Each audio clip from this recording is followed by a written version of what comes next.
Thank you, Dr. Namanshu, for introduction. Are you able to see, all of you? Yeah, thank you. So what I have been told is to brief you about very fundamental. I will be talking very fundamental about various models, forecasting models used for weather and climate forecasting, and which are being used for agriculture. Already our Professor Mohanty Saab has explained very nicely about numerical weather prediction models and its application, particularly to cyclone forecasting and urban modeling. But my concentration will be very fundamental about various techniques used for weather and climate forecasting. And later, I will also try to explain about the various methods currently being used to generate seasonal forecast for Indian monsoon as well as monsoon forecasting for the South Asia. Now, before I go into explaining various methods, first of all, we need to understand very fundamental definitions like a forecast range, forecast period, and lead period, etc. So generally, forecast period is the validity period of a forecast. For example, long forecast may be valid for a 90-day period. So you can see that now here, I hope you are able to see my arrows also. See, we are issuing the forecast, this is the forecast issue time. And here, this dotted lines represent the time when the forecast validity starts. So you can, till the end of the validity period, you call it as a forecast range. But the forecast period, within the forecast range, you can have a forecast period of for a particular period, say for a few days or a few months, or for a season, etc.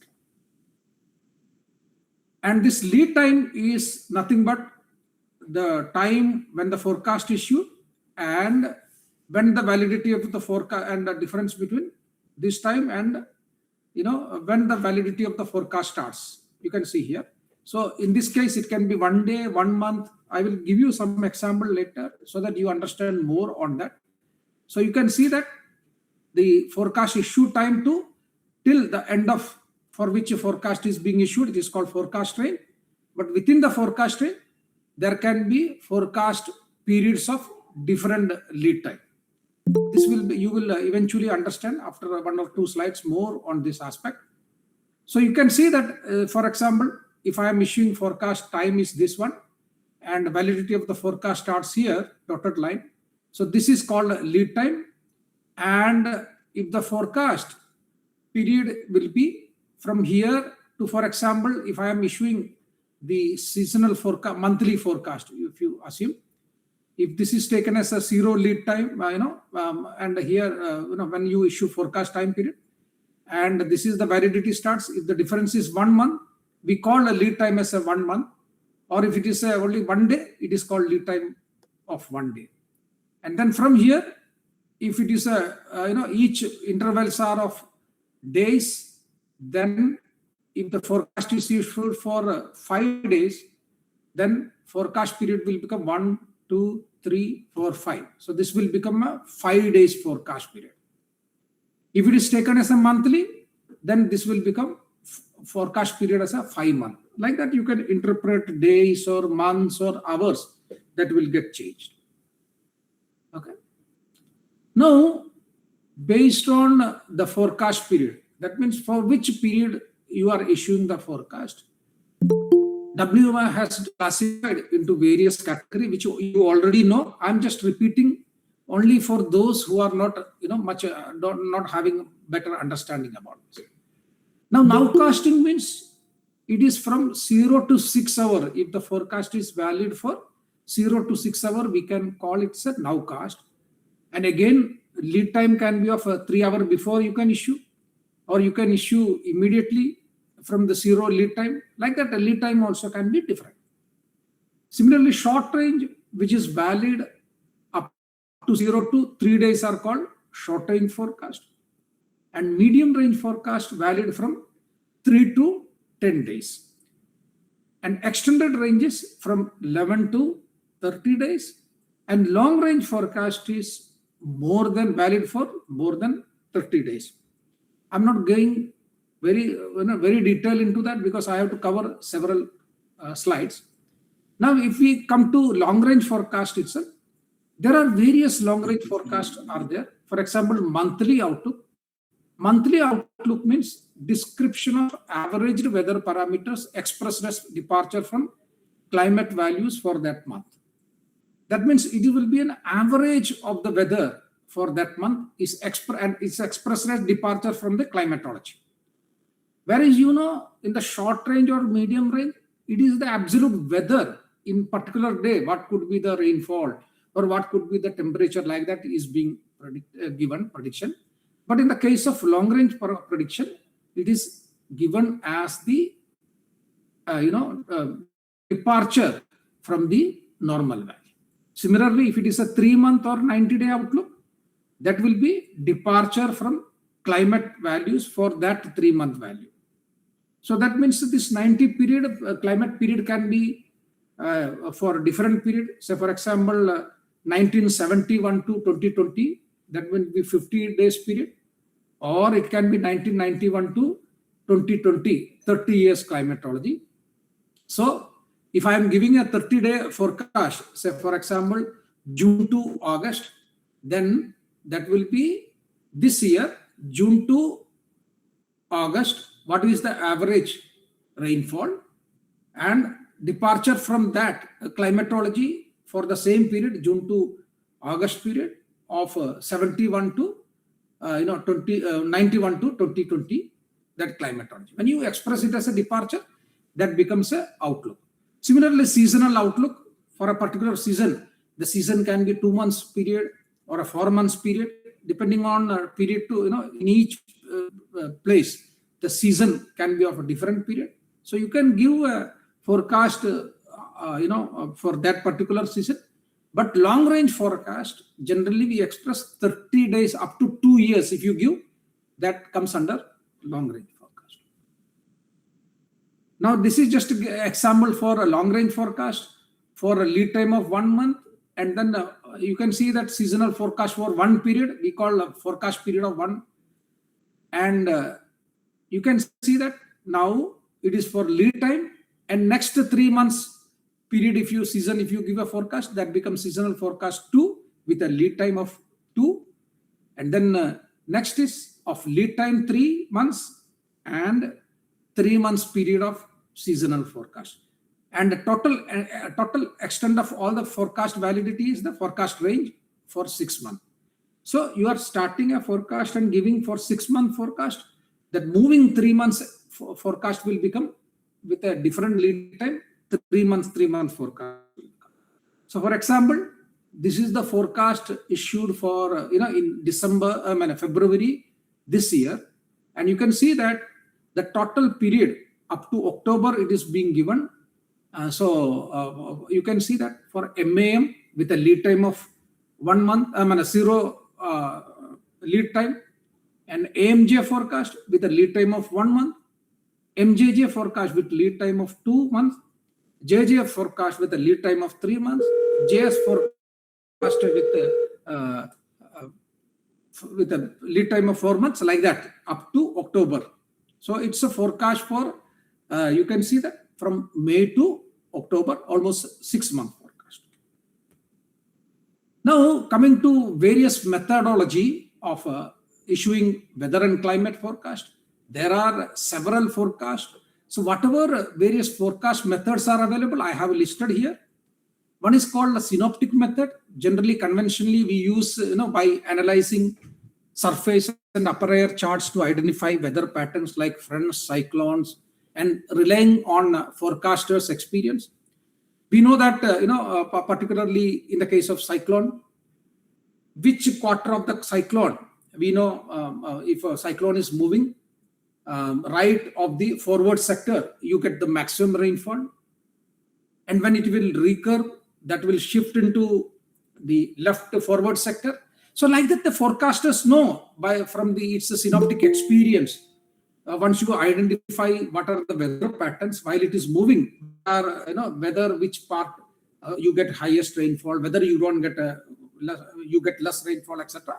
Based on his knowledge, he gives a forecast. That is called synoptic method, where we analyze the surface and upper air patterns to get a three-dimensional understanding of the weather patterns. Next is what we call statistical method. It is generally analyzing past weather records to establish a relationship based on correlation, regression, etc. to predict the future condition. And this is generally used for specific parameters like temperature or rainfall. So in this case, you need a long data of previous history, and we assume that whatever relationship between the predictor and the predicted persists is the same in the future also. This assumption is made in the statistical method. Now, third method is called persistence method. This is generally used very short range forecast. So for example, last 1 hour it is raining. In the forecast, we can say that it is most easiest, like monsoon period and all. It is likely to persist for the next 3 hours also. Such methods are called persistence method. This is particularly valid when there is a very stable and slow changing climate are available. Okay, like during a monsoon period, or when you have got western disturbance, etc. Very for a short period forecast and all, persistent method will work. And similarly for temperature forecast and all. So for example, today the temperature is around 15 degree. In many occasions, if you don't have much weather patterns are likely to affect in your region, the best method for forecasting will be the persistent. You can say that almost 15 degree, around 15 degree will persist tomorrow also, either minimum temperature or maximum temperature. So this is a case when you have got a very stable and it is not impacted by very large varying weather patterns. Another is called analog method. Forecast by identifying past similar weather patterns, what we call analogs, and predicting that current situation will behave in the same way. In many occasions, we have seen that, in a particular month and all, for example, cyclone tracks, you take analog, if you have analog, cyclone tracks are there, we can predict that very closely, similar, in this particular period, we have seen climatologically analogs we have identified. Most of this forecast, indicating westerly track, then, forecasters tend to say that, system will be moving the westward.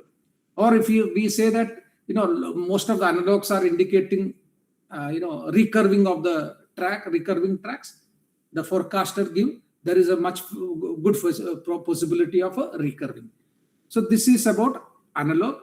And the numerical weather prediction, they utilizes supercomputers to simulate the atmospheric behavior using mathematical equation based on the physical law, where the input is given if you give a three-dimensional climate system is generated using the observed data, and then if you give an input to the numerical model that can generate forecast for after 5 minutes what will be likely the three-dimensional picture of the climate system or weather system. And then like that, you can integrate using this prognostic equation, go forward and generate forecast of 1 hour forecast or 2 hour forecast or 3 hour forecast or 10 days forecast or 1 month forecast based on what is your aim actually, or what kind of models you are being used to generate the forecast. Already Professor Mondi has explained a lot about the numerical weather prediction in his last lecture. And then ultimately the machine learning or AI, artificial intelligence, which are a recent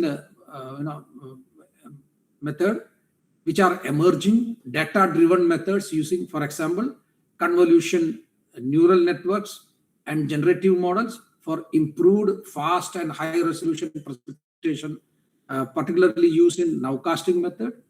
And even AI ML method also, there are two types of methods, what we call foundation models, where large amount of past data is used to predict the future conditions.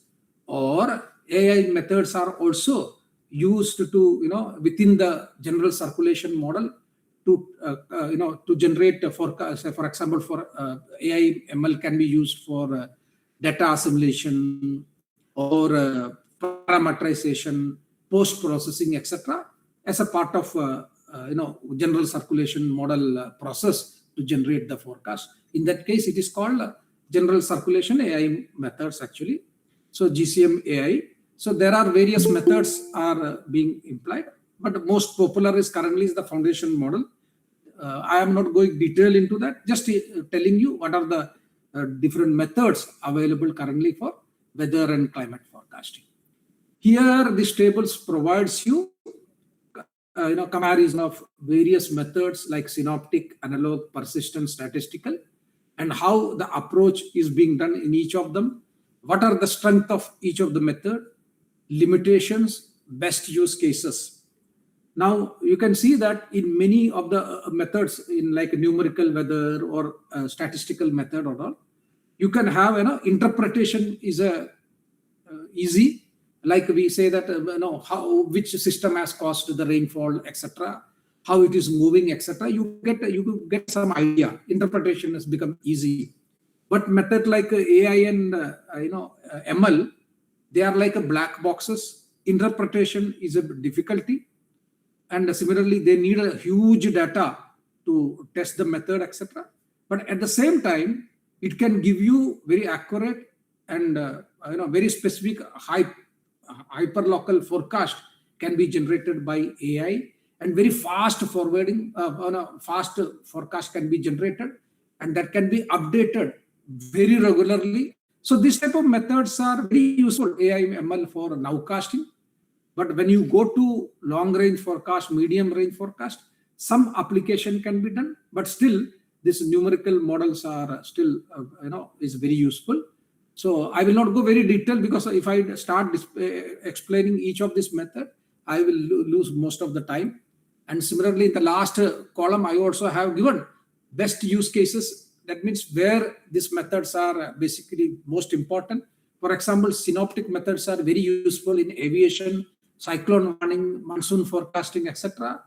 Analog methods are very useful for seasonal outlook, climate impact studies, rainfall downscaling, etc.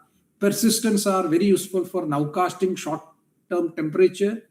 Statistical methods are very significantly used for seasonal rainfall prediction, climate variability method modeling, etc. And as I said, these numerical models can be used for daily forecast, cyclone tracking, global climate modeling, etc. But artificial models are basically used for short-term severe weather prediction, improving NWP output, generating climate risk assessment, etc. Now, these are the evolution of weather forecasting method. 1950s and earlier, basically persistent method was basically was used. Between 1940s and 1970s, synoptic analysis came as an important method, and then 1970s and 1980s. Thereafter, statistical analog methods arrived. The numerical weather prediction was started, or it's evolved during 80s and 2000, and then still being continued. Very high, complex models are being used now for various forecasts at different spatial and temporal scale. And now, and similarly, AI and machine learning started in 2010s, and now currently it is being used. Now you can see that time scale. You can have, in the down I have given, depending on the complexity, as starting from persistent to AI, complexity is increasing, and you also can have a longer period type forecast can be also used based on that. Now, very fundamental, fundamentally, you can have a different type of NWP model. NWP models can be categorized into various models, like global models. These are models that simulate a global atmosphere, typically with the coarser resolution than regional models. Example include IMD, Bharat forecasting system, which Professor Mohanty mentioned, ECMWF IFS model, and NSEP GFS, etc. And similarly, global models also can be divided into atmospheric GCMs, as well as your oceanic general circulation models, or coupled, where atmospheric ocean general atmosphere and ocean is coupled actually, and using coupler, and fully integrated models, what we call Earth system models.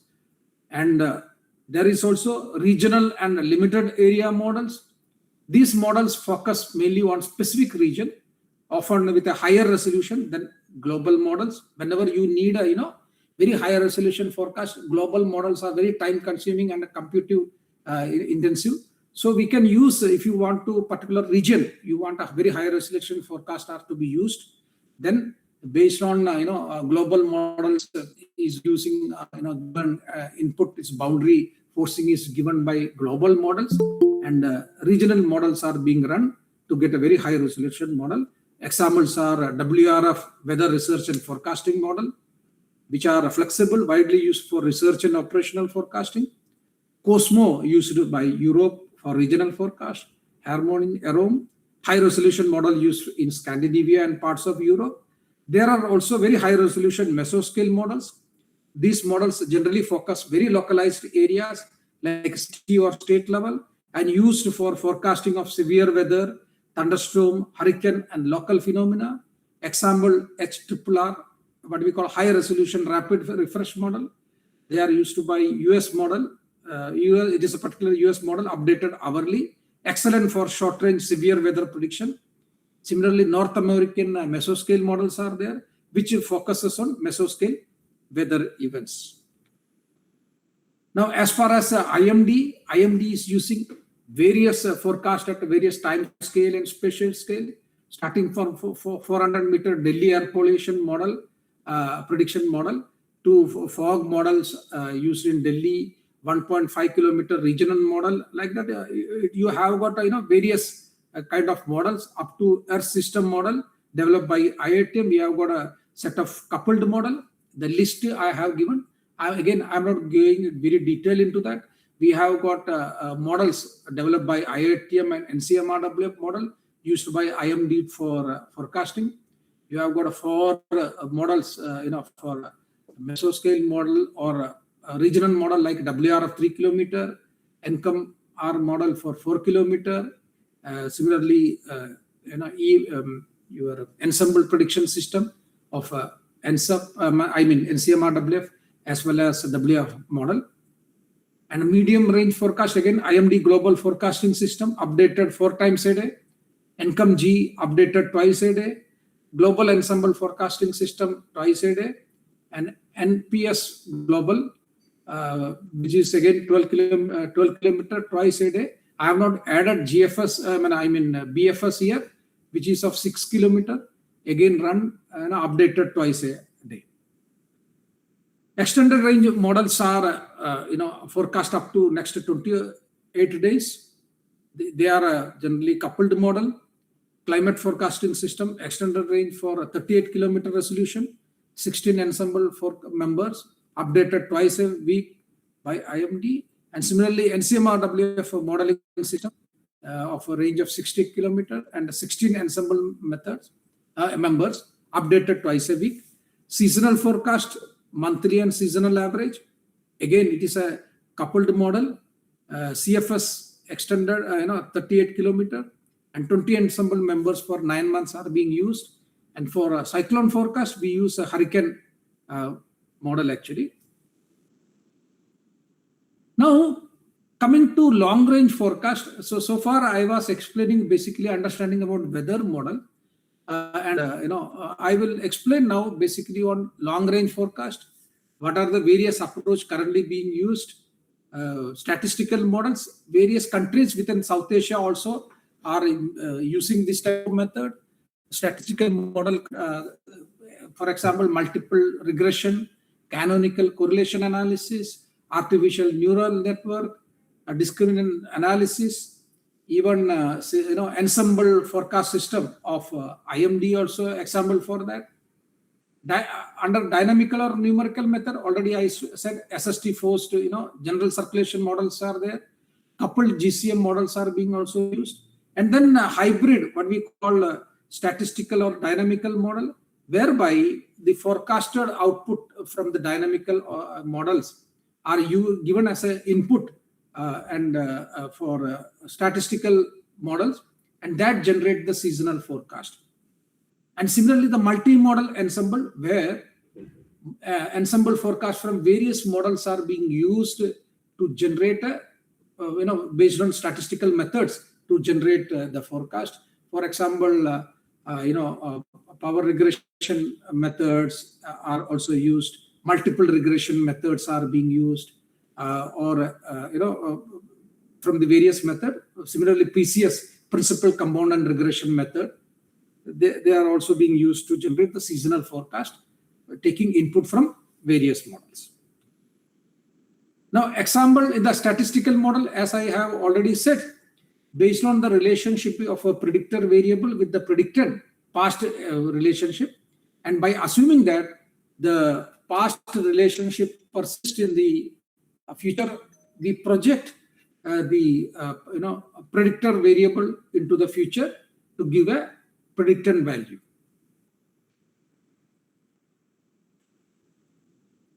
The merits of the statistical methods are very easy to build, easy to apply, easy to interpret and diagnose. Because even with the laptop, if you have got in your assembly, you can using you don't need a big computing system to generate this forecast.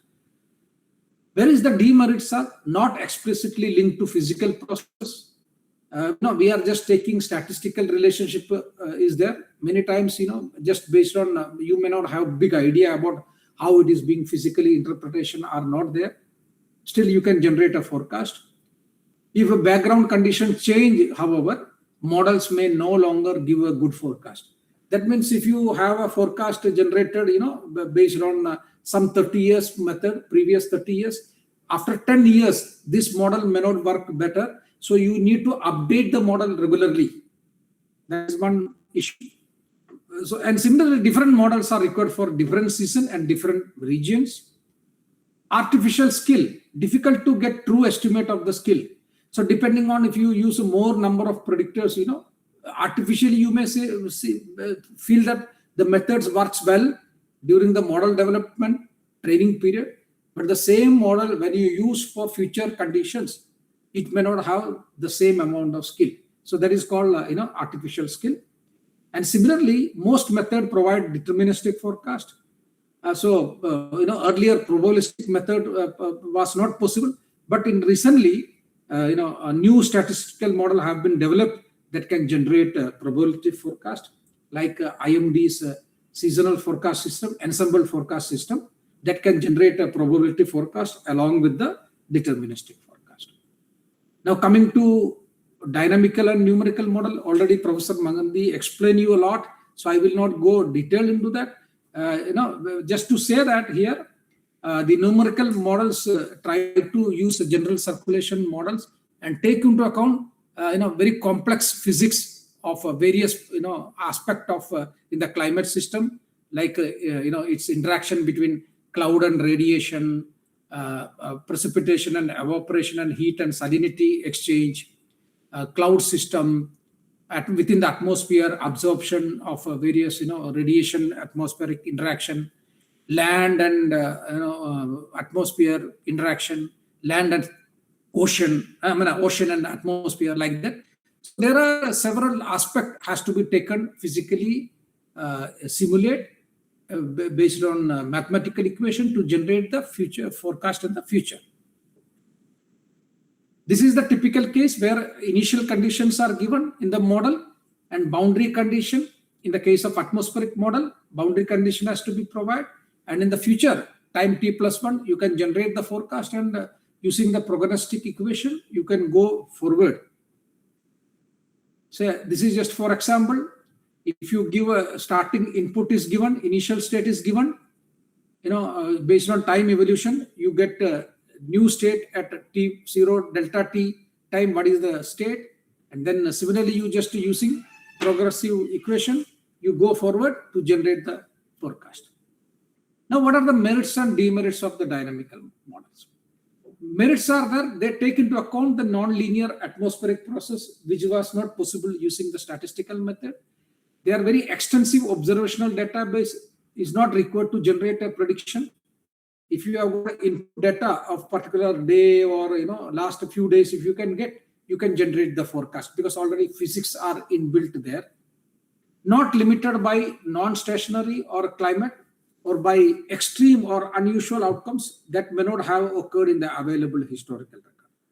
For example, statistical model, if you don't have an extreme event during the training period, it will be difficult to predict an extreme event in the future. But numerical methods are not limited by that.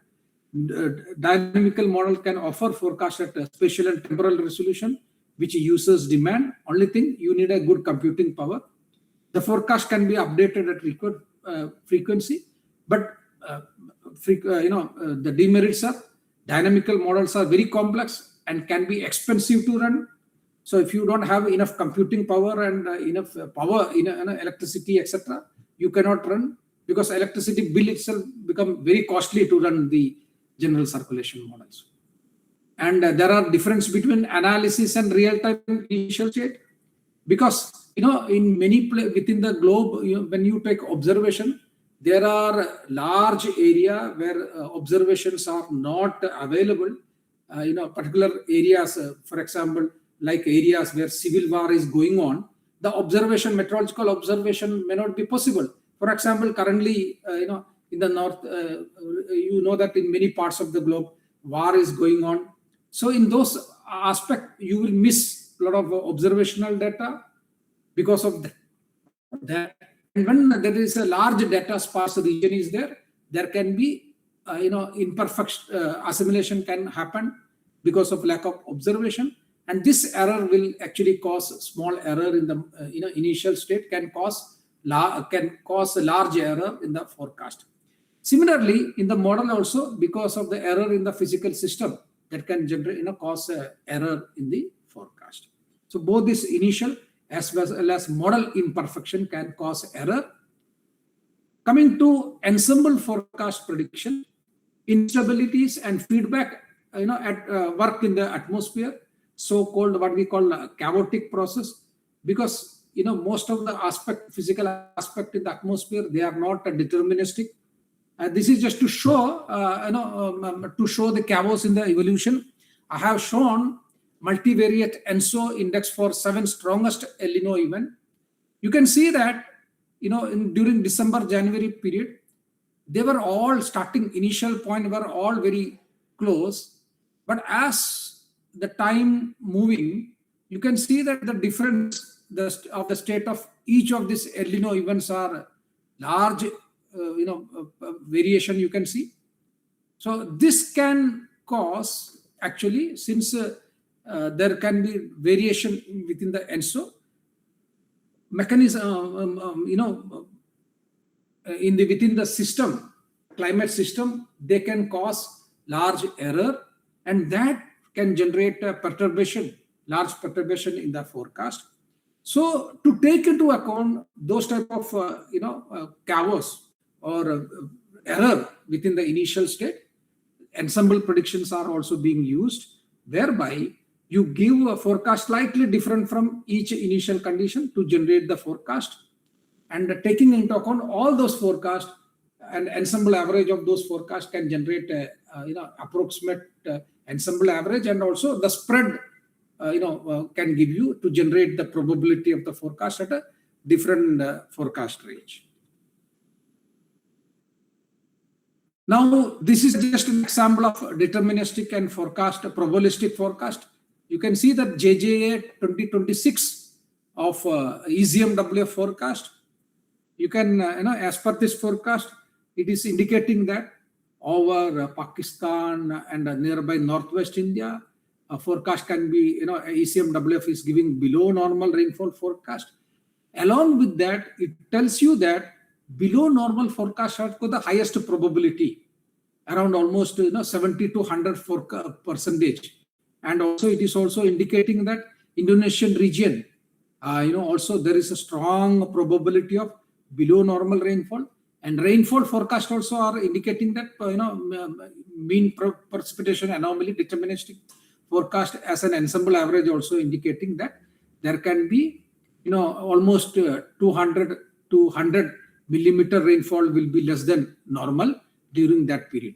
So probability can use to get a confidence in the forecast, and the deterministic forecast give you approximately how much deficiency can be occurred.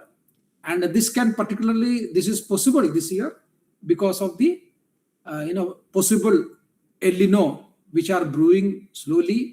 During monsoon season, many ensemble El Nino forecast are indicating there can be some El Nino are possible in the early part of the monsoon season, and that can cause deficiency in the rainfall in many parts of the South Asian region, and that is being indicated.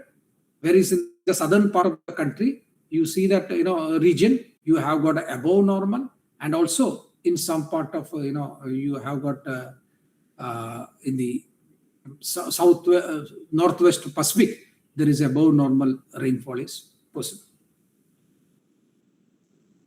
Now, there is another concept of multi-model ensemble prediction. This is essential because as I had shown you ECMWF forecast, if you have taken forecast of different models, you will find that there can be slight difference from one model to the other. And similarly, some models work much better for some region than the other region. So in order to take into account all this aspect, recently multi-model ensemble prediction has become very popular, whereby you can see that various models here. In this case, you can say that ensemble number N1 number of Met Office forecast, ECMWF forecast, and then NSF forecast, and similarly forecast from IMD or other forecasting center together using a statistical method. You can bring together to generate a multi-model ensemble. Both you can get a probabilistic forecast as well as a multi-model ensemble forecast, so that you get a deterministic as well as the forecasting system.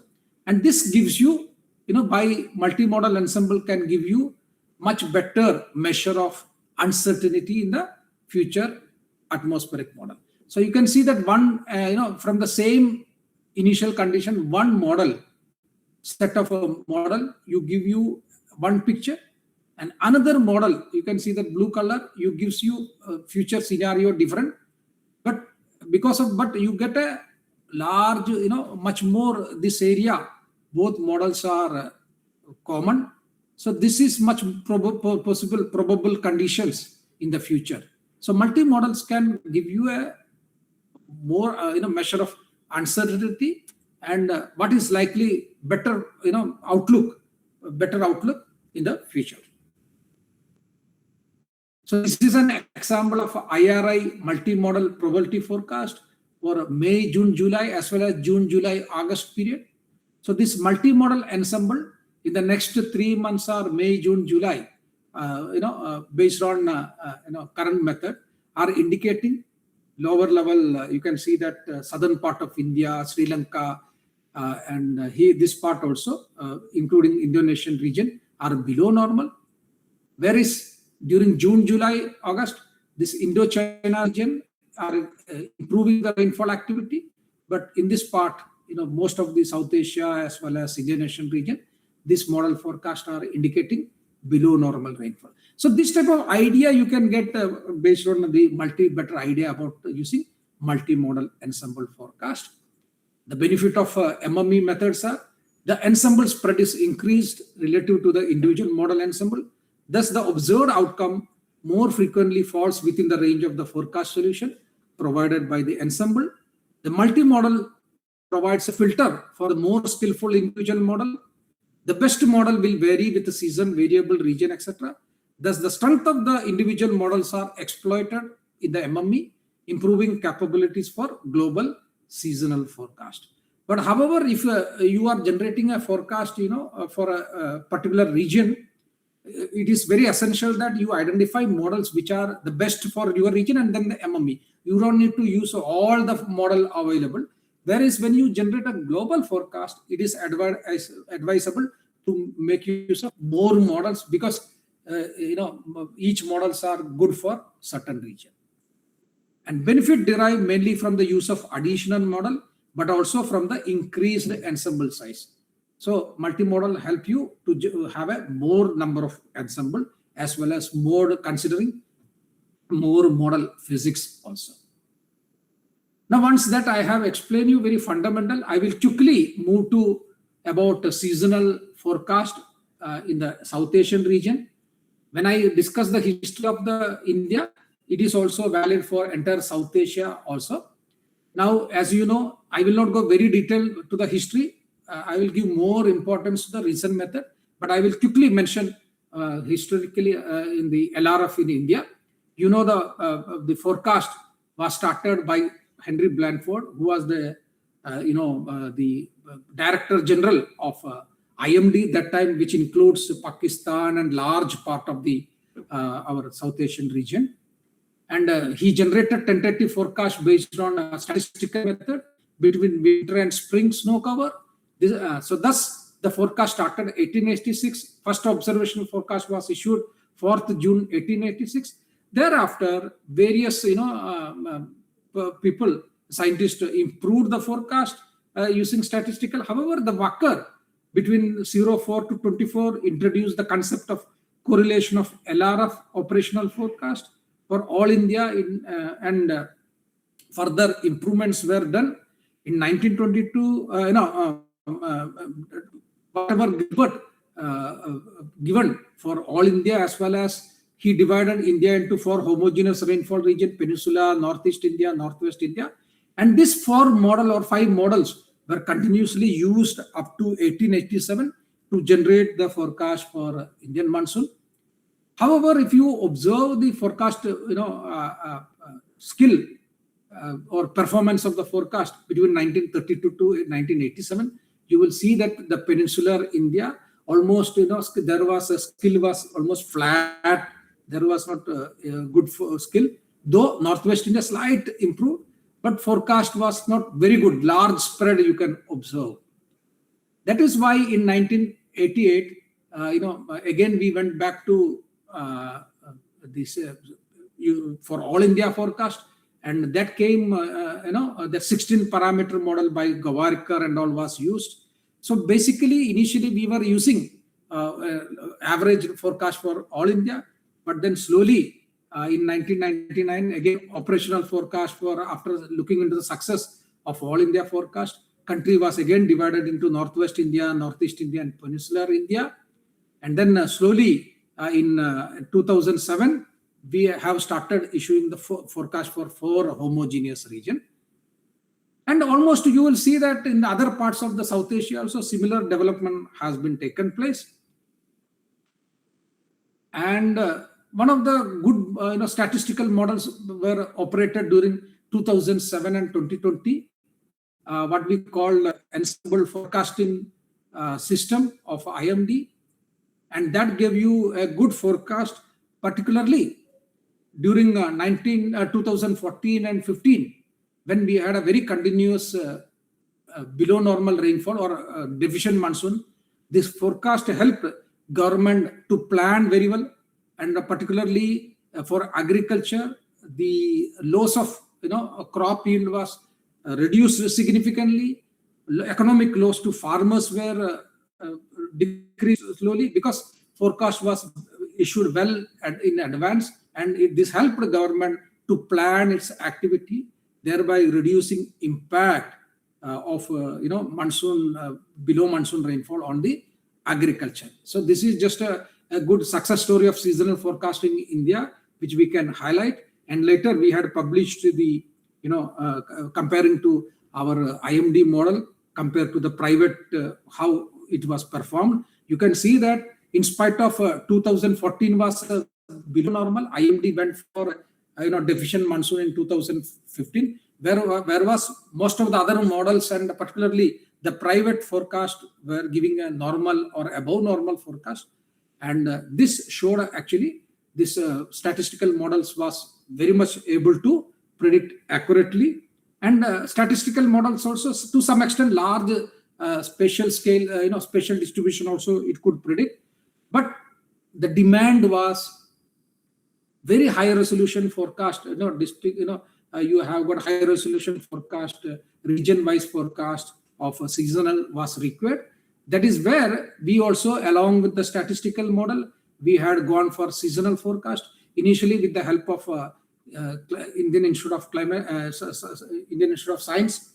We implemented a seasonal forecast model. Then coupled model was implemented, developed by IITM under monsoon mission. And then slowly, we have started along to issue both statistical as well as dynamical models to issue forecast. And in 2021, IMD implemented multi-model ensemble to based on coupled models to generate monthly and seasonal forecast, both for rainfall and temperature, whereby we used both monsoon mission, coupled forecasting system, as well as the forecast from ECMWF, NSEP, etc., to generate the multi-model ensemble.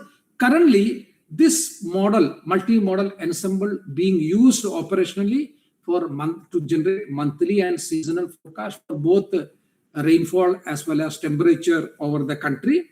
And this method is also being used to generate the forecast for South Asia under SASCOF activity.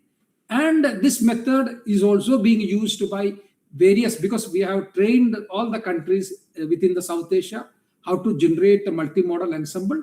And it has been seen that all the countries across the South Asia, whether it is Sri Lanka, Pakistan, Bangladesh, Myanmar, even Maldives, Nepal, Bhutan, all these 9 countries are making use of multi-model ensemble developed under SASCOF activity to generate their monthly and seasonal forecast outlook.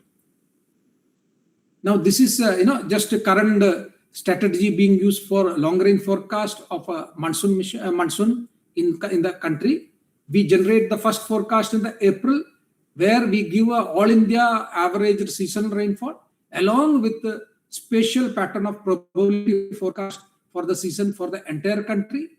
So earlier statistical models were able to give you only the country average forecast, but this now multi-model ensemble gives you both all India forecast as well as the spatial pattern. So this helped actually agriculture significantly, because it helps you planning which region you likely to get below normal, which region you get likely above normal, etc. So this gives you more localized planning. And in the second stage, almost end of the May, we update the forecast, April forecast, and we also generate forecast for 4 homogeneous region like Northwest India, Northeast India, and Southern Peninsula, average rainfall for this average, along with monsoon convergence zone. You can see that in the central part, particularly where the monsoon trough region that we call, where the most significant amount of rainfall is received during the monsoon season. And this also region where you have got all these low pressure and monsoon depressions mostly move. And these are also a region which are rain-fed rainfall, agriculture region. So that is why we are generating forecast for monsoon convergence zone as well as enter this 4 homogeneous. And we have seen that last 5 years, there is a significant improvement in the forecast, not only the average forecast of this region, and also spatial patterns of this. And then we also give the monthly forecast, end of each month, monthly forecast for the next month. And it is a continuous process. And this is done for monsoon season. But for all India, for entire year also, we generate forecast, seasonal forecast as well as monthly forecast, and updated every month for all the calendar 12 months. And associated with this forecast, we also generate forecast of date of monsoon onset over Kerala around middle of May, because that date signifies the starting of the monsoon season.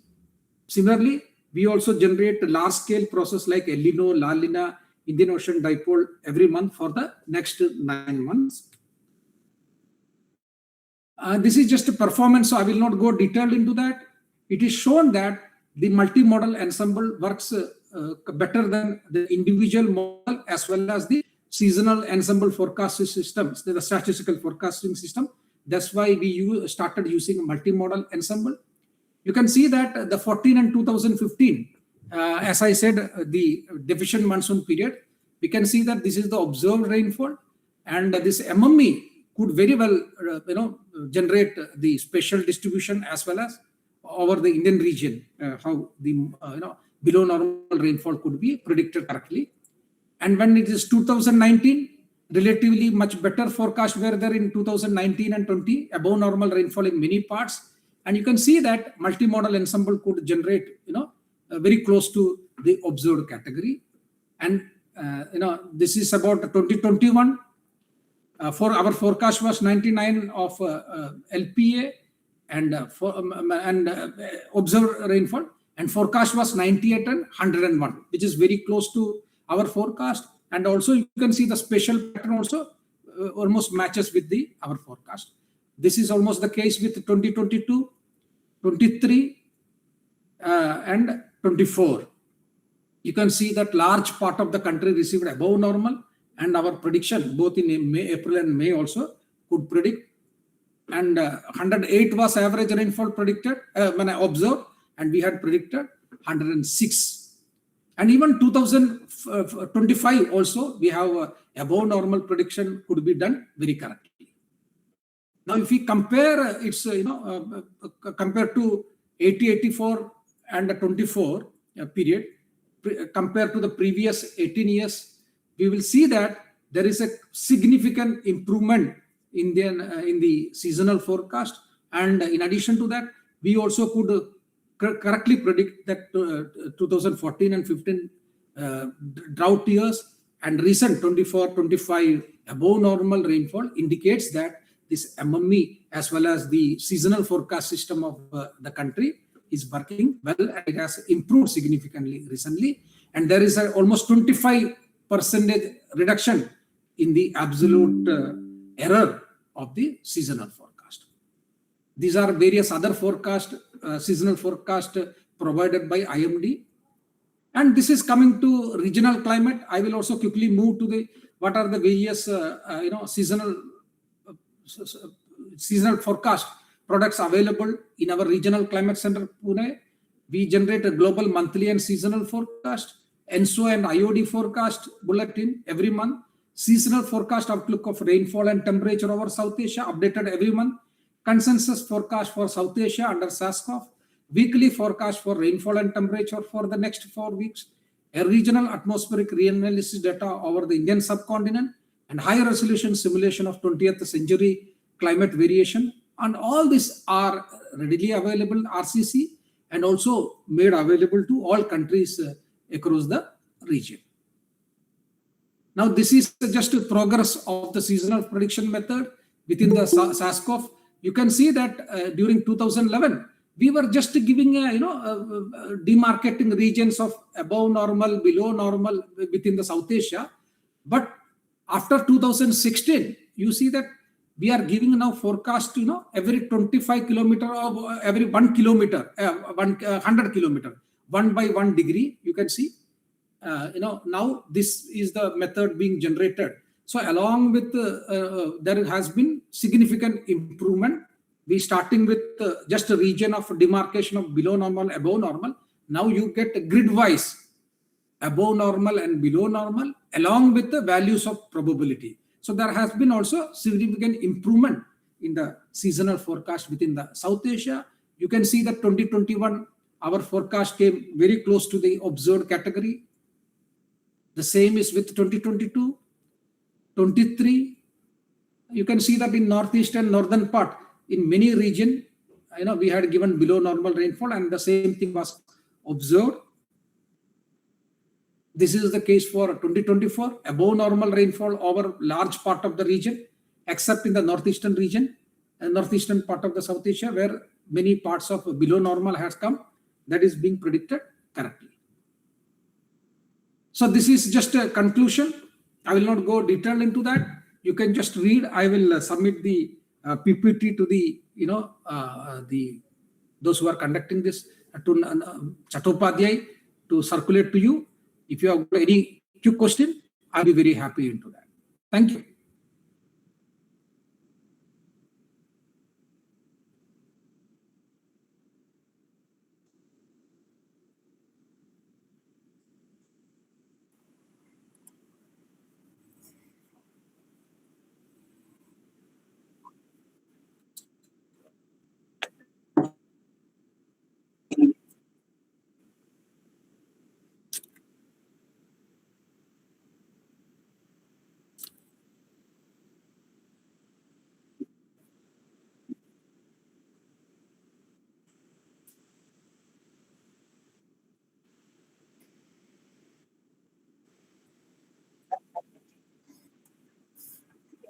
Thank you, Dr. Navanshu, for giving me opportunity to that. And I think I have, within the time allotted, I could stop.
Yeah, okay.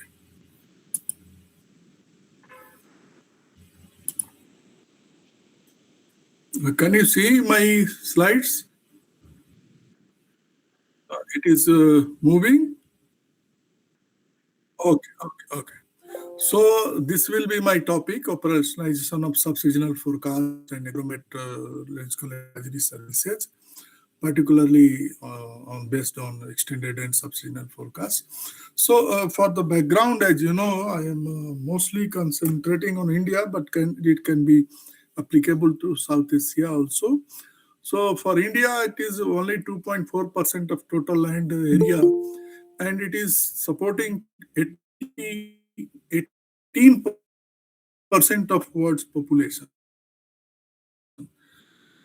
So, but the per capita availability of agricultural land in India is decreasing due to share of net cropped area was 3 in 1951, and 2025 it is 8. So more than double and almost triple people are there dependent on the same area. So this situation of rapidly declining and land to man ratio is likely to worsen further, and because of food, fiber demand and fuel, folder and all those development activities. So sustaining this big population has been possible because our region, not only India, the whole South Asia, is blessed with monsoon. And the performance of monsoon rainfall is linked to its pronounced interannual and intra-seasonal variability. And therefore, understanding and predicting monsoon rainfall variability at different spatial temporal scales has been attempted since centuries, and it is very much required. So I will show you how there is a variation since 1950 to 2024 of all India yields of wheat and rice, and then how is the tur, that is pigeon pea. So first is you can see wheat, rice, and food grains. It is food grains almost 6 times has been increased from 1950 to 2024.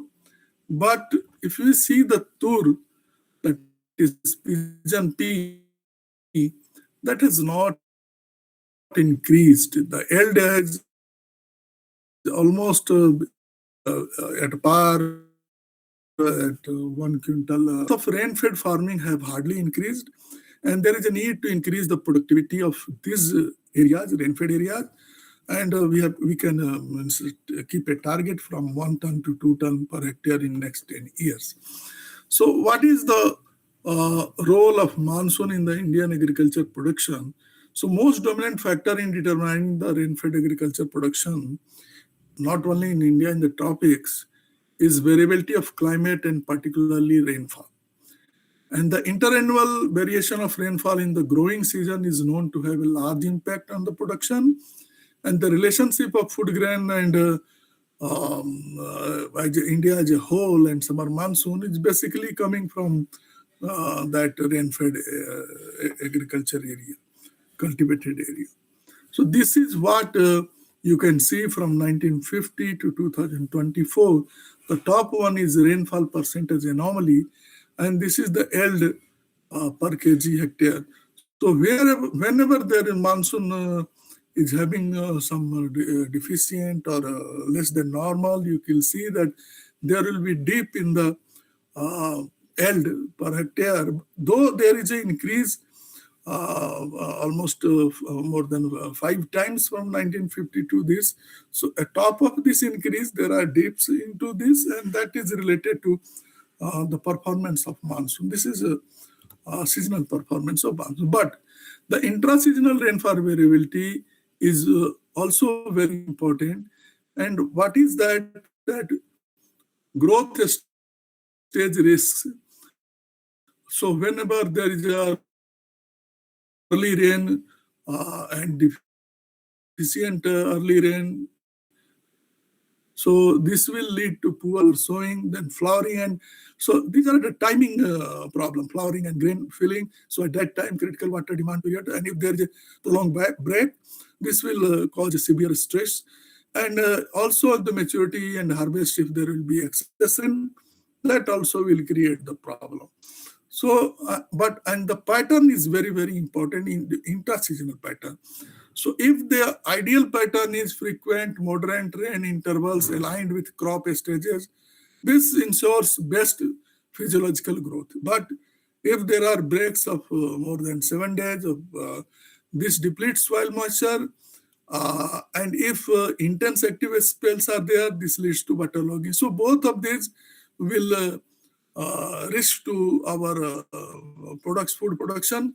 So if ideal is 100% and there are breaks, long breaks, then it will reduce to 70% or 75% the yield on the same normal or same rainfall, and it will further reduce if there will be very intense active spells also. So intra-seasonal is also very much important. So intra-seasonal distribution even impact more than seasonal total. This will lead to high yields, this will lead to more supply, and the wholesale price index will decrease. But erratic intra-seasonal patterns, this will lead to lower production, even the normal seasonal total is there. And this will lead to reduced supply, and wholesale price indices will increase. So this is just some example from 2014 to 2024. The black one is the monsoon rainfall, and then different crops. So you see, to 2016 and 2021, rainfall is almost same. But if you see particular uh, food items or particular crops, there is a lot of difference. So particularly oil seeds are very, very expensive in 2021, but it was not there in this.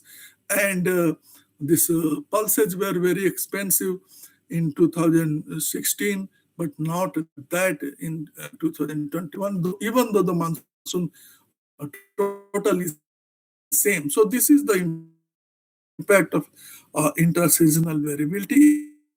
Even if you see to another years, 2018 and 2023, almost slightly means pulses how it is very cheaper in 2018 but costlier in 2023.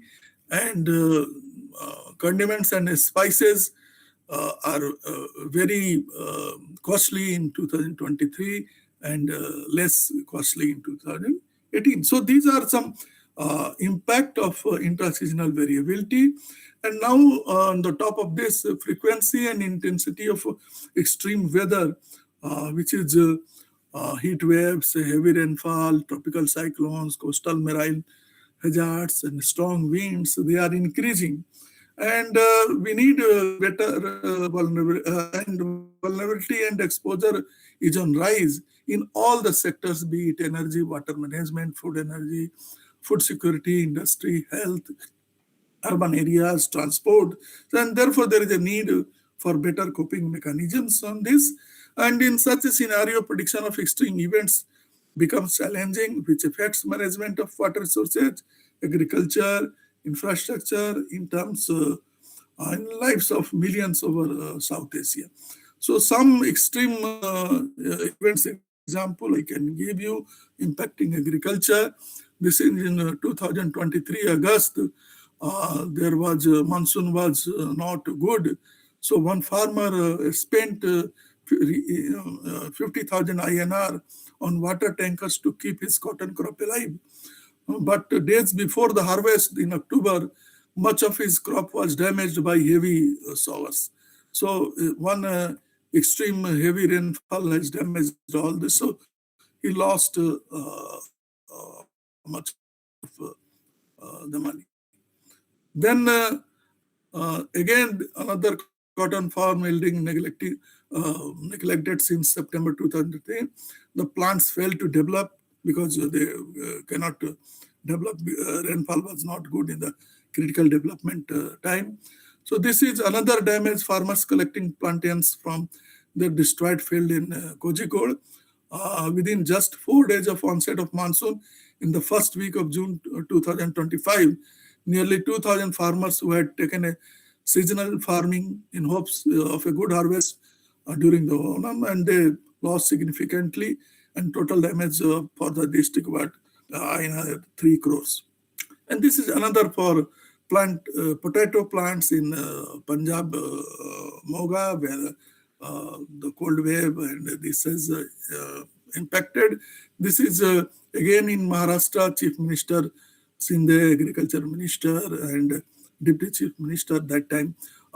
They were visiting to farmland hit by crop loss. This is due to unseasonal rain in the first week of December. This is again farmer inspecting a waterlogging paddy in Kurur district in January 2025. So therefore, operational extended and prediction for application to society system, that is IRPAS, has been developed at Indian Institute of Tropical Meteorology under Monsoon Mission. So as the climate change continues to increase the frequency and intensity of extreme weather events, farmers need to be better prepared for risk losing their livelihoods. How can they plan for floods and droughts even when long-term seasonal forecasts are unable to pinpoint exactly when a destruction event will take occur? So just now we have seen by seasonal forecast, even though the monsoon is good, or so when there will be a bad spell or a very good spell, that cannot be predicted in the seasonal total. And then short-term weather forecasts also provide information that is too late to be useful for very many management practices.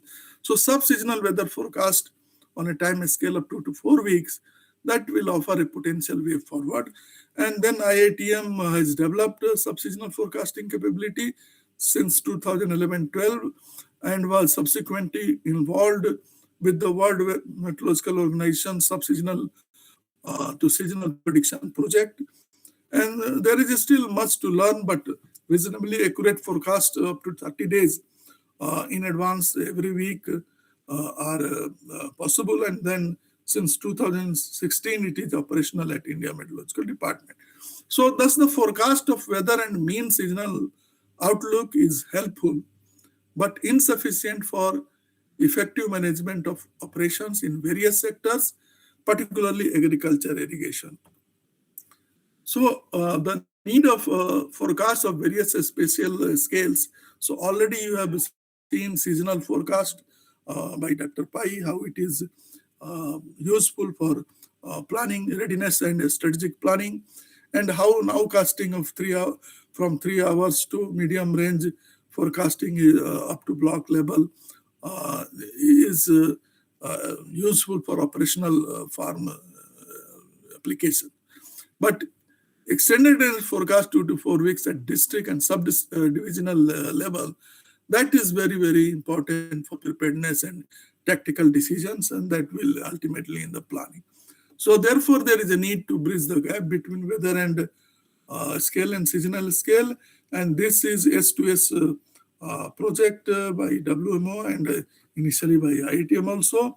So there is a large scale interseasonal signal with MGO and monsoon interseasonal oscillations, which lead to the predictability in 2 to 6 weeks. So this is already discussed, these things by Professor Mohanty.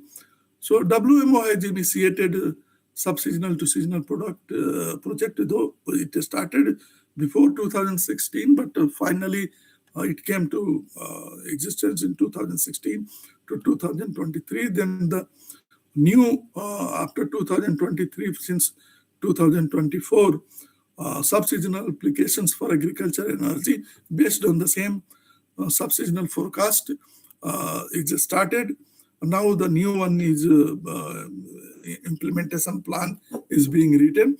So for this, there were two directions. One is the development, understanding the physical science, and another is a user interaction engagement in various sector: agriculture, energy, disaster risk reduction, and health. And similarly, you can see the Ministry of Earth Science, Government of India has launched National Monsoon Mission in 2012, though preparations were there since 2011, with a vision to develop a state-of-the-art dynamical prediction system.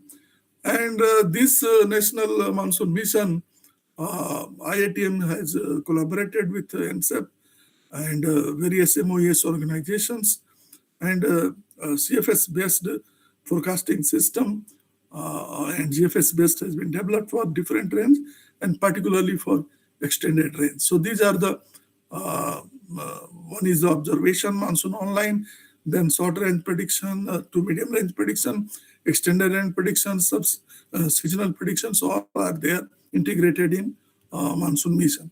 So this is just, will show some glimpse of operational extended and forecasting developed under monsoon mission.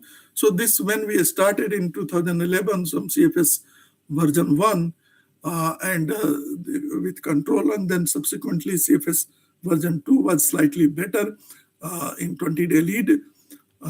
But when we started perturbed initial condition, and so ensemble mean has increased predictability of CFS2 and CFS1. And then we did the bias correction of SST field, and again run the GFS atmospheric model on the bias corrected SST, and we found that there is significant improvement in this. And then we went for multimodal ensemble. And here, if you see different individual models, their RMSE is very high and the spread is less. But once we made MME, so RMSE has also decreased and spread has increased. So therefore, there is a substantial improvement, and now we are operationalized. We have operationalized version 2 of extended range prediction, and you see the black one is the ECMWF prediction system, and how we compared from 2011, 12, and now in this. So we are at par and sometimes better with ECMWF prediction system. So this is just examples how we are predicting onset in suppose 2015. So we predicted that there will be onset on 4th of June, and actual onset declared by MD was 6th June. But also important that we we predicted that a low pressure system might form over Bay of Bengal around 25th May and move northwards. And this will, though make onset here, but the strengthening and progression of the monsoon might be slackened till 15 June due to the presence of low-level anticyclone circulation over central India.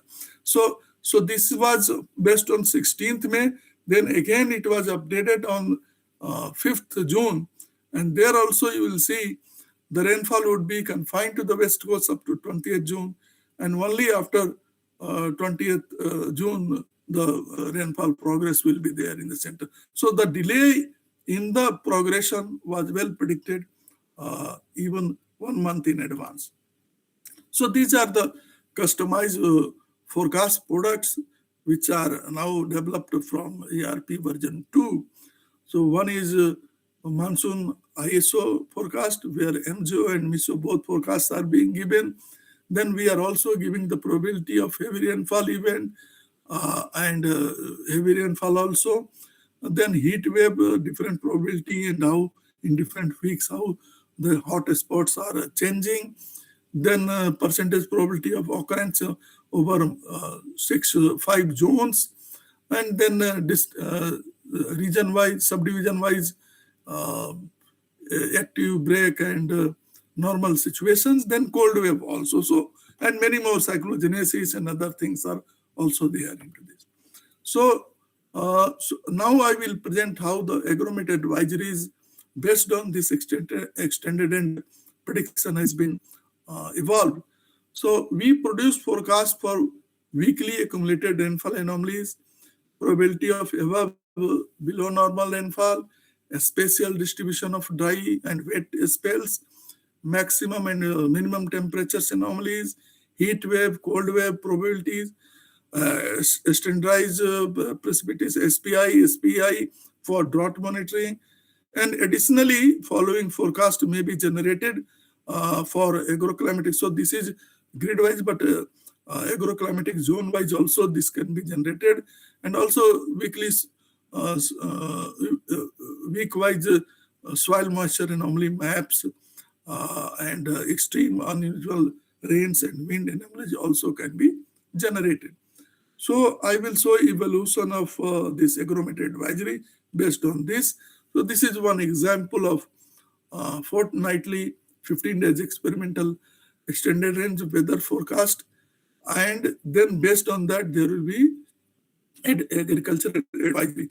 So this was first we see that how was the realized previous week rainfall, and then what is the forecast for the next 2 weeks. So rainfall activity to extend further northwards, and in week 1 and in week 2, increase in the rainfall activity along the west coast regions of Karnataka, Konkan and Goa. So this was the forecast for rainfall, and based on this, this extended and weather forecast, then agromet advisories. These are experimental advisories when Dr. Navansu Chattopadhyay was head in Pune office for agromet services. So this was experimentally we have started generating. So this is based on rainfall. We have given how it is over Kerala, over coastal Karnataka. So for Kerala, yeah, is there any problem? Okay. So okay.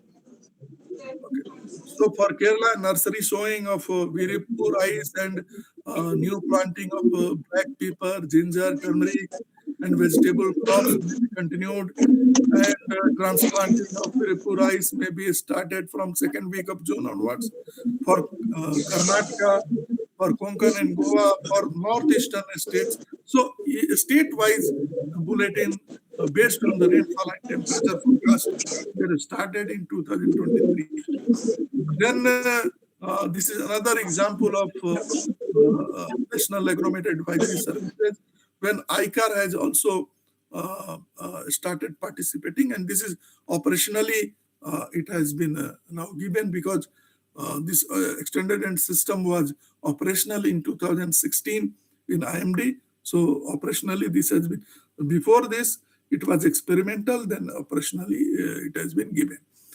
So this is based on what is the previous 2 weeks rainfall week wise, and what is the extended rain forecast for the next 2 weeks. And based on that, the advisory, state-wise advisory on 9th November, it was issued. This is 2 weeks till 9th November. So on Kerala, so rainfall and this they have written, and based on that advisories are that this is time to start second crop of paddy in some areas. Weeds of first crop should be plowed and filled, leveling done for replanting, apply first dose of fertilizers in banana plantation, and control soft rot in ginger, etc. And Maharashtra, the rainfall for different climatic zones, Marathwada, Vidarbha, and other Madhya Maharashtra.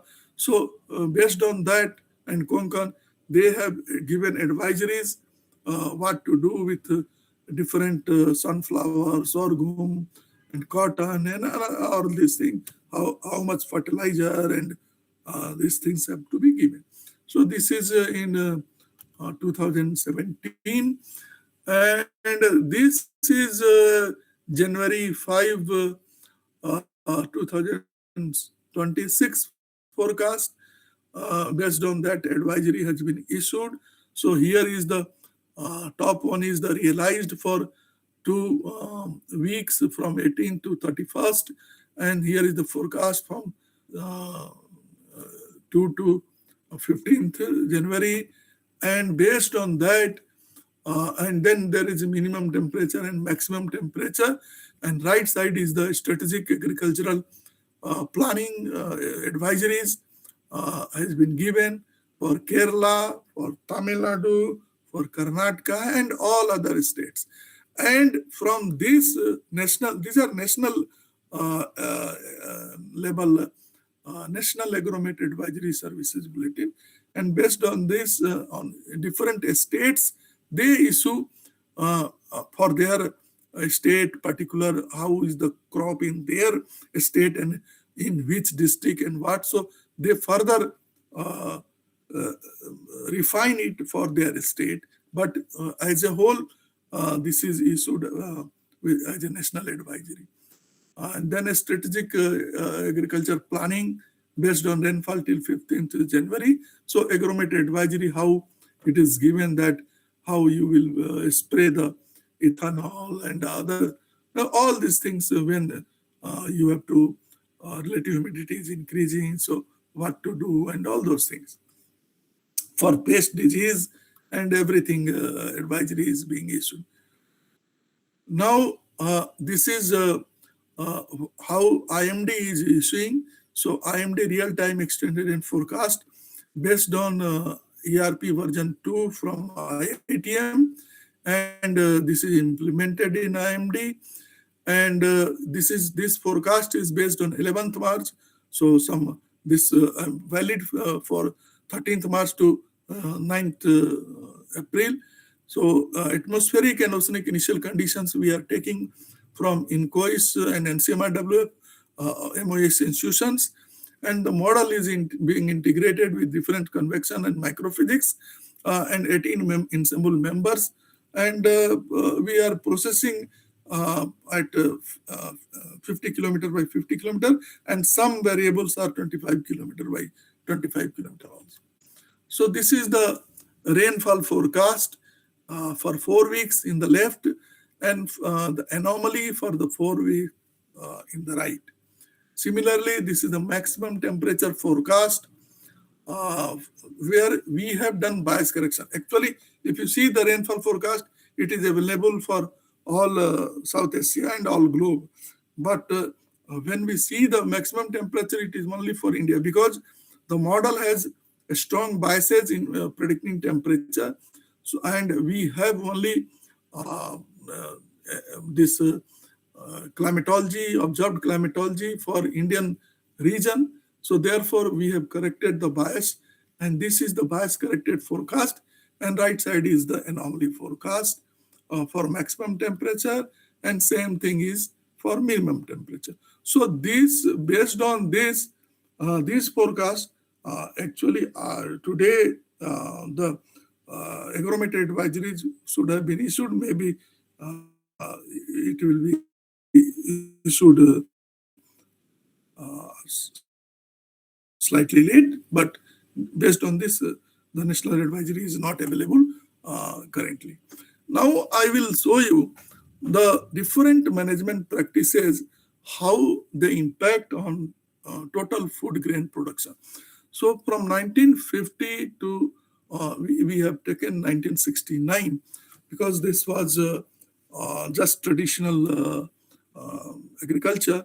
But green revolution started in the middle of 60s. So impact has been seen after you can say this. So here you can see from 70 to 90, it has increased, much increased compared to traditional farming, because the new variety of seeds and then laboratory experiments based on these seeds, how much fertilizer and how much condition is required, and all those things has been developed by scientists from Indian Council of Agriculture Research. And then you will see that green revolution has impacted this forecast. And after that, as Professor Mohanty has told, in 90s, the NWP forecast has been started by NCMRWF, and agricultural forecast has been given. So though there is not decrease, but it was even I mean showing the same pace. So the food grain production was increasing. But the major change came, as I told you, in the monsoon mission. So when monsoon mission started, as Dr. Pai has also shown, and so then this has dramatically increased because now the extended range subseasonal forecast based uh, agrometeor advisories are also available. Earlier, only NWP and seasonal based was there. So, in addition to NWP and seasonal, the extended range is available. And within monsoon mission, we have increased our resolution, horizontal resolution, as pointed out by Professor Mohanty and Dr. Pai, because we are having very big high performance computing, and so now we are having 6 kilometer block level forecast for short range to medium range. So this is what, so here the significance of or impact of monsoon mission is visible into this. Now, what is happening, what is the gaps and challenges of agrometeor advisory services and GKMS project now we will see in that. So So if you are doing so this top one is potential crop yield. So only if you are doing the normal traditional management practices agriculture, then you will be here.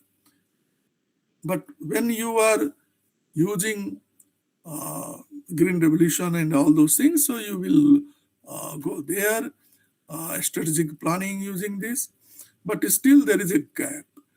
And so the weather forecast, seasonal, monthly, climate forecast, extended forecast. So this improved climate prediction, improved contingency plan, a strengthening of observational network, and wider dissemination. This will, and this has reduced this gap, but still there is a gap because so far agromet advisories which we are using, we are not using crop models every time. So, so the climate prediction and this has to be used models. So there is improvement in seasonal, monthly, and extended forecast, and this improvement has improved, reduced the gap, but further reduction using crop model is very much required. So the challenges in traditional cropping and need for climate smart strategies. Traditional recommendations for rain-fed systems remain generic, focused on variety selection, fertilizers, pesticides, and protection. And this is because they are mirroring the green revolution practices, which are basically developed for irrigated and high input regions. Then agronomic practices for new varieties, that is optimal sowing window, seed rate, planting density, this must be derived afresh using process-based crop simulation models calibrated to regional rainfall variability and intra-seasonal patterns. Then climate smart strategies for recently released varieties require a distinct model driven approach that explicitly accounts for local precipitation distribution and extremes, and rather than blanket prescriptions. So local for region, localized forecast simulation in that is required. To mitigate impacts of extreme weather events on rainfed production, dynamic yield forecasting models are essential, and this delivering pre-harvest estimates to support timely decision making and reduce losses, and therefore crop simulation models, that is, for example, DSAT, APSIM, integrate key weather drivers, precipitation, solar radiation, Tmax, Tmin. These are enabling yield prediction through coupling with meteorological forecasts. And yield can be forecasted at season start or mid-season using these two methods, historical climatology ensembles and seasonal climate forecasts. Major limitation of seasonal forecast is they provide only total seasonal rainfall quantum with poor representation of monthly, weekly variability that critically affects crop growth. So superior alternative of this is incorporation of subseasonal to seasonal or extended range forecast, capturing active break spells and intra-seasonal variability for more accurate stage-specific yield estimation and risk management and rainfall systems. So, but what is more important that only generating advisories, agriculture advisories is one thing, but communicating and reaching to the users, farmers, that is most important. So I will give you one example in 2018.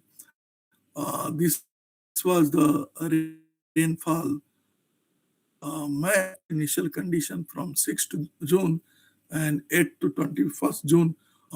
You will see 2 weeks forecast, and particularly if you see over Maharashtra in this region, how it is changing here.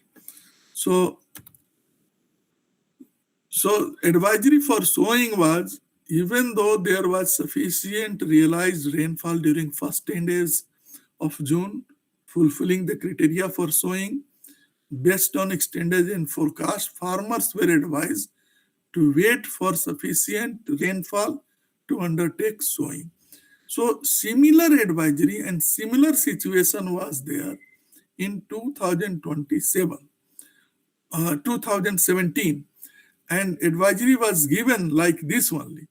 But the problem was, so for this in 2018, farmers followed the advisory, as there was wide publicity by the State Department of Agriculture. And our Chief Minister of Maharashtra, he also came on TV and he popularized this forecast. So don't go for sowing. So only 8% of area was sown till 25th June 2018. But in 2017, though for similar forecast was there, but 45% area was sown, because that was not reaching to the farmer. So as the forecast was correct and sowing was not undertaken, there was no report of cross loss in 2018. But 2017 there was a crop loss, and the farmers came to India Metals because you are not giving forecast. So this was politically motivated. But the thing is, forecast has to reach uh, to the user community for whom we are generating the forecast.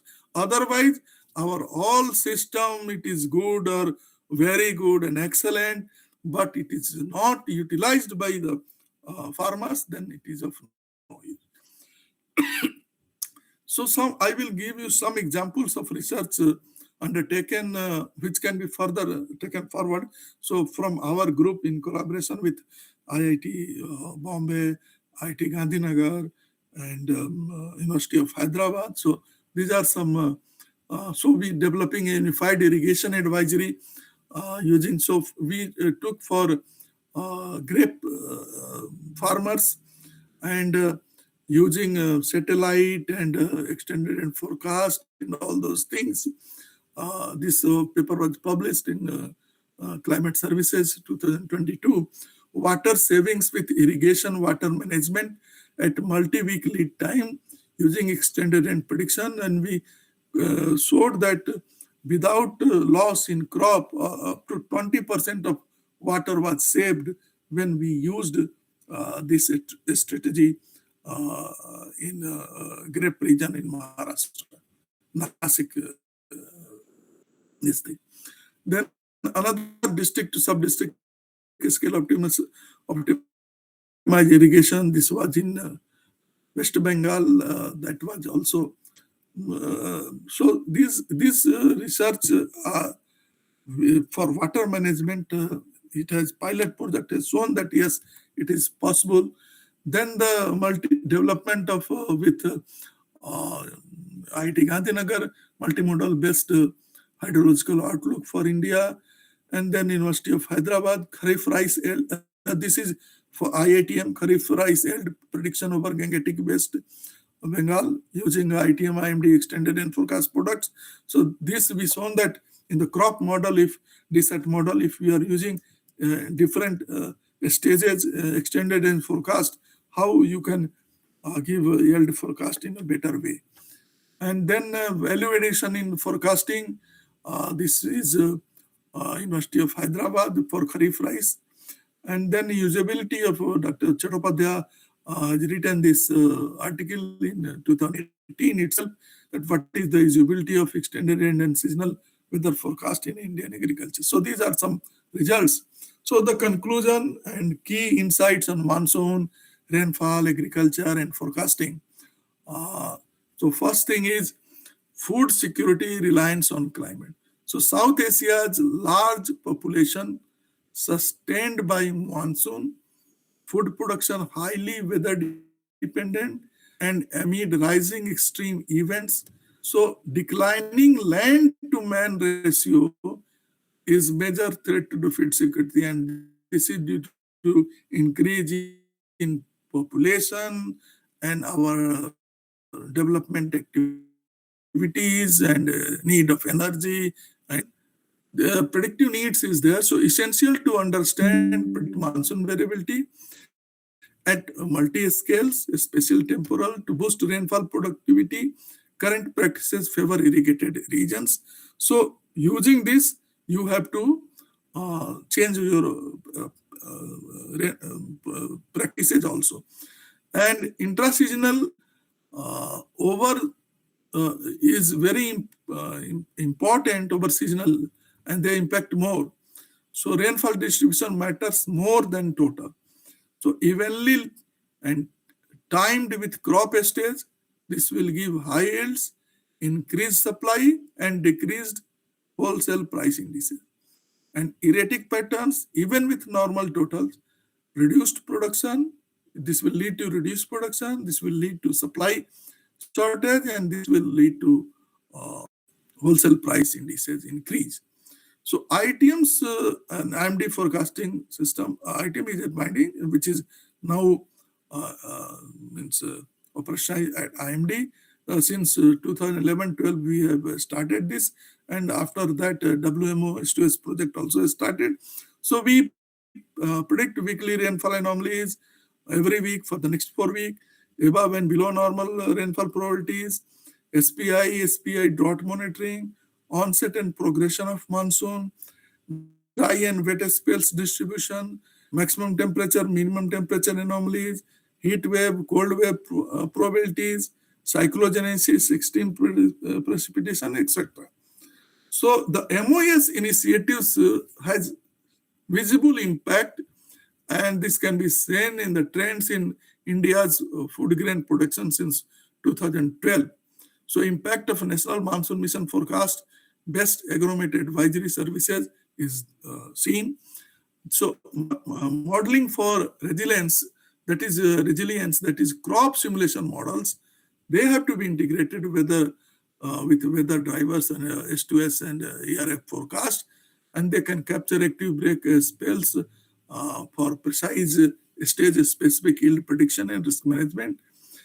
And then we have to do research to operations. So already I have shown you some 4 5 pilot projects. So the Agriculture Ministry and ICAR should scale up optimal irrigation water management from proven pilot projects to full operations, leveraging ERP, satellite imagery, and machine learning in collaboration with IITM, IMD, IIT Bombay, and IIT Gandhinagar. So the call of action is leverage AIML and S2S forecasts with crop simulation models for climate smart, high yield, rain fed strategies in India.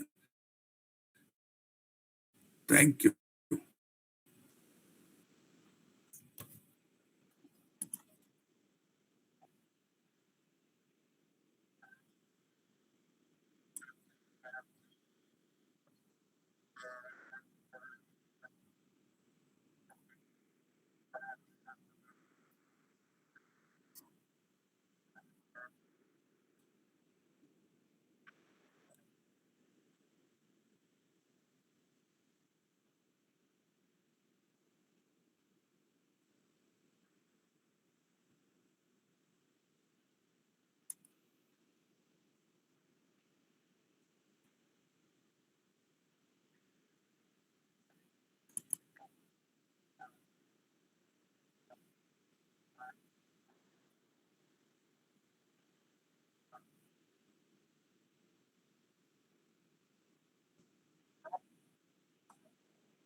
Yeah. Thank you so much, Dr. Sahai and Dr. Pai. Actually, the question is partly to both of them because uh, now, because of climate change, I think the behavior of crops, or the time period for crops is also changing. In fact, synoptic systems are changing, and I wanted to ask if we have an understanding of how they are changing and what is the relationship, because from what I have read a little bit in the literature, we don't really know how synoptic systems are changing. So when we are trying to include them in model simulations, what are the, I mean, is there a system to take into consideration these variabilities? And uh, with forecast, I mean, it is very clear that forecasts it's getting a little difficult to forecast these changing systems. So how would both of you sort of advise to integrate these systems into our model so that forecasts continue to improve? Thank you. Okay. So Aditi, there is two issue. One is climate change issue. So climate change, as you are saying, synaptic patterns are changing and all those things. So there is a separate way to address this. That is changing the seed variety, changing crop, and all those things. So that is another aspect. What we have discussed in these three lectures is uh, how we can give forecast even the climate is changing and whatever is happening, how we can give forecast of extended range, weather scale, and seasonal scale, and how it can be used contemporarily in the for the agricultural advisories and benefit of farmers. But that issue is changing crop variety, changing crop seed variety, and that is another aspect that has to be considered based on the climate change, this thing, and that is being considered. But still, it is very difficult for farmers. If you suggest that don't go for this sugar cane, go for this thing. This is sugar cane is for them money crop, so they will definitely go for that. So it takes time from them to adjust, but that practice is different. And what we have presented is, if everything is there, then how we can give the better forecast and give the better advice. That's what is my submission. Dr. Pai can add it. Yeah.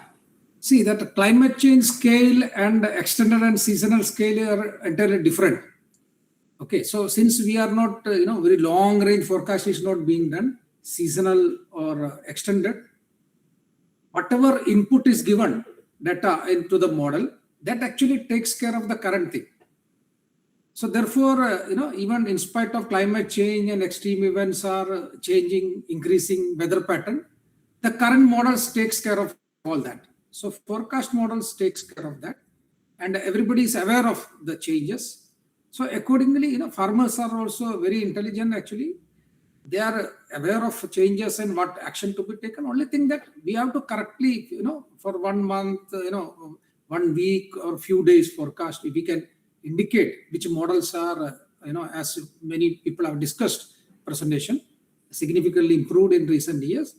Farmers takes, what action is necessary. They are much better than us, know how to take care of that. Our aim is that to give, improve the forecast. Prediction should come taken care. So that is models are doing well. No issue. I hope this answer satisfies your question. Yes, sir. Thank you. Thank you.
Yeah, so I think it is good that you arrange this series, but I think you put all the three in one day, and it may be very high dose for those people who are attending for first time.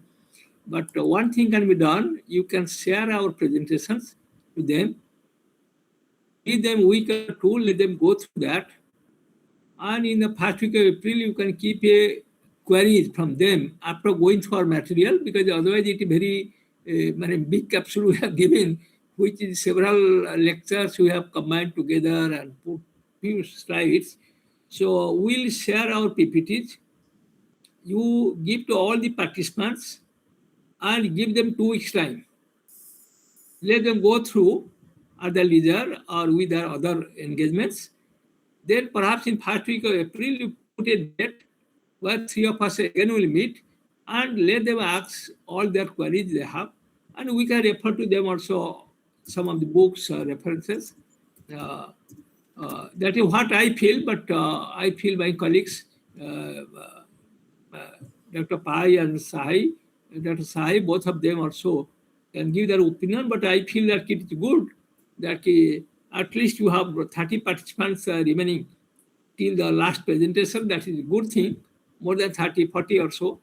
So it's a good sign that at least there some people are listening what we have talked. And this is what my suggestion. But definitely it's at all phases of the agriculture, starting from deciding a crop, planning, deciding what type of crop, what type of seed, time of sowing, type of the harvesting, use of pest and pesticides, fertilizers, everything actually, as you already told them, about 50% of the productivity. And even post harvest, even storage and distribution, marketing, everywhere weather climate plays very important role. It cannot be ignored. But then you have already have lectures how to convert the weather and climate prediction to a decision support system that you are doing in agrometeorology. So I think being it is a basics for them that they should know about that what are the type of predictions, what are the data available, what is available in India or what is available in other countries, and somebody want to do some predictions or use the products that is available.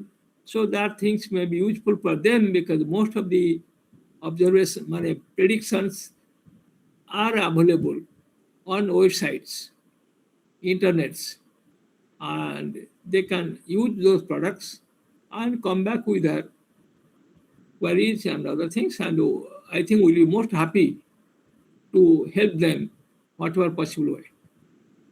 Thank you.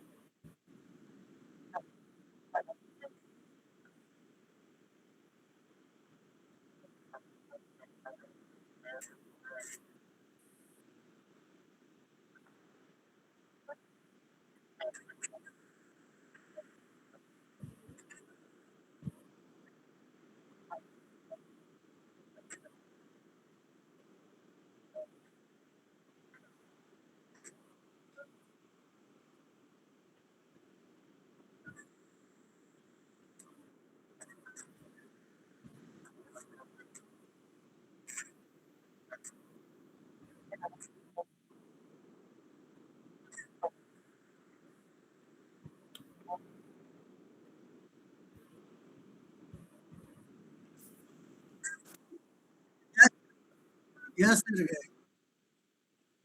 Yes, sir. Can you hear me? Yeah, thank you so much. I'm very glad to see all How are you, Naseem? colleagues. How are you? How are you, Dr. Pai? Yes.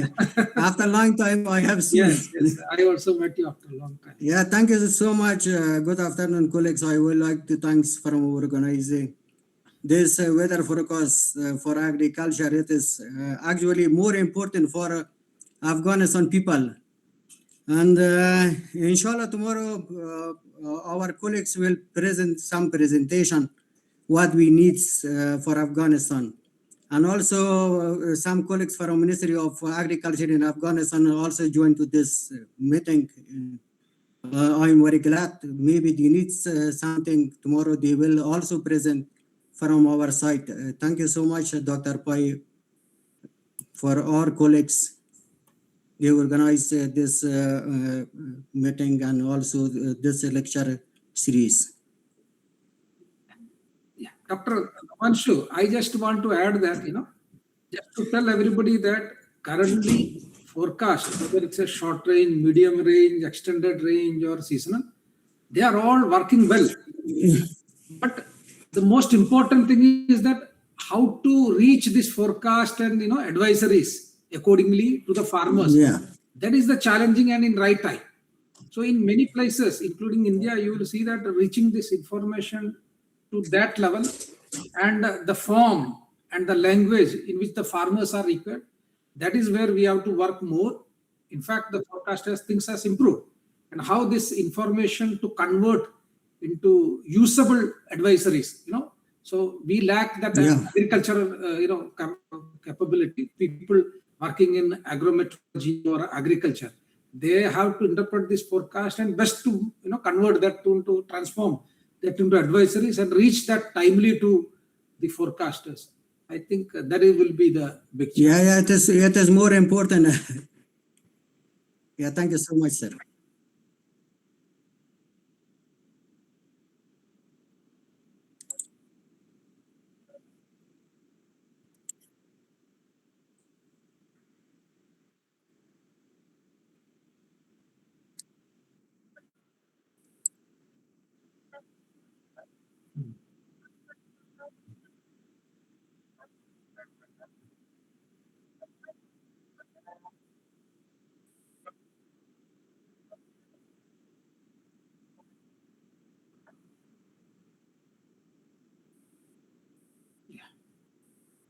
Thank you.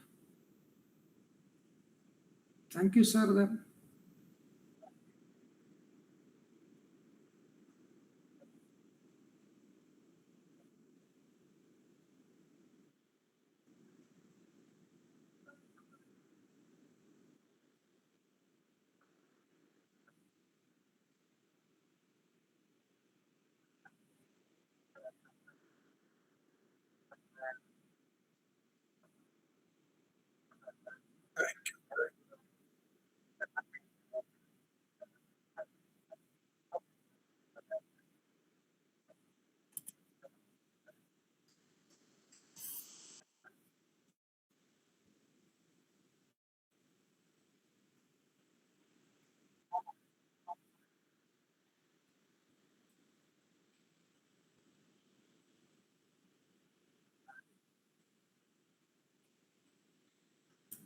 Arto, hi.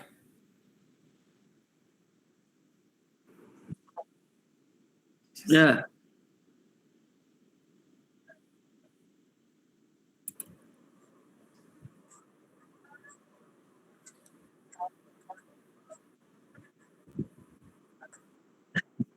Everybody has said everything. I only suggest that, all the data should be very easily available. I am not finding data. There are various issues. You are proudly announcing the user should. See, if we cannot make this, the Bharat forecast system is there, the data is in archive. If it doesn't goes to Dr. Nazim or other people, it is a global model, right? We cannot just, if it works in India, we cannot say the model is perfect. It should work everywhere, right? We are not evaluating. We are evaluating always. Sahai is evaluating for India, I am evaluating for India. But if we say the model is working good, it has to be like ECMW. It has to be evaluated across the globe. For that, we have to give the data freely to all, research community. So please ensure with everyone. But it is very good. You arrange a excellent, session. I also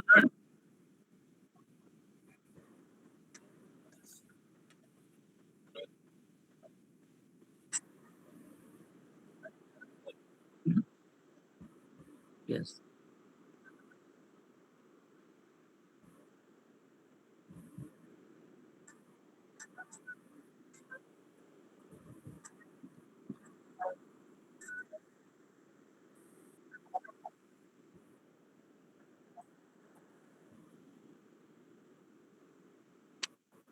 Now, there are two ways actually. One way is, people can get access through TIGI. TIGI has our data and other data. And also, as Sahaji says, that S2S archive.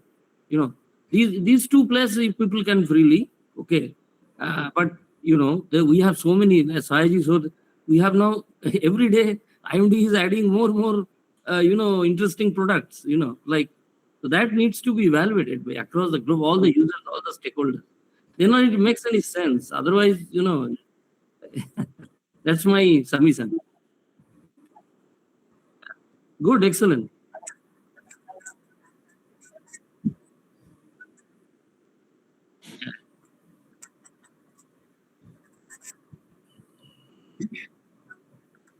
Yes, yeah. It will be a huge benefit. Yes, yes. Perfect. Thank you. Thank you, sir. Just I want to mention one thing. For data collection, Afghanistan need for more weather stations. And this year, we bought around 30 stations from China. It is good for our departments. But we need for more support, for WMO support, for Indian Meteorology, IMD. We need for more support for them also. We need some models before that you mentioned about the different models. If the departments also need to support by other agencies and other governments. Thank you so much.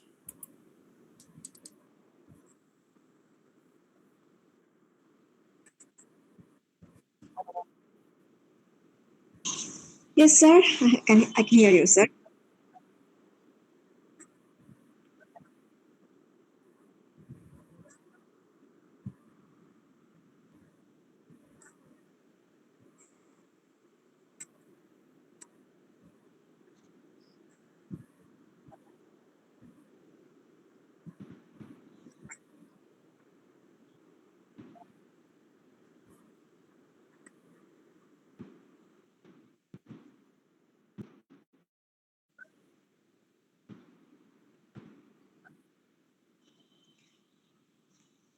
Sir, I'm facing some problem with my internet. Please, please ask the question again, please.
Yes, sir. Thank you, sir. Yes, sir. We are getting the subsidy to seasonal forecast from BMD regularly, but I'm uploading it to our BAMIS portal without the advisory. Actually, we are not incorporating the agreement advisory with that, but the forecast is being uploaded in our portal regularly. It's our current stage, sir, and I have talked with BMD about the authenticity of the forecast. They have told that for the first week it is okay, but for the second or third week it need to be tested again.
Okay. Thank you, sir.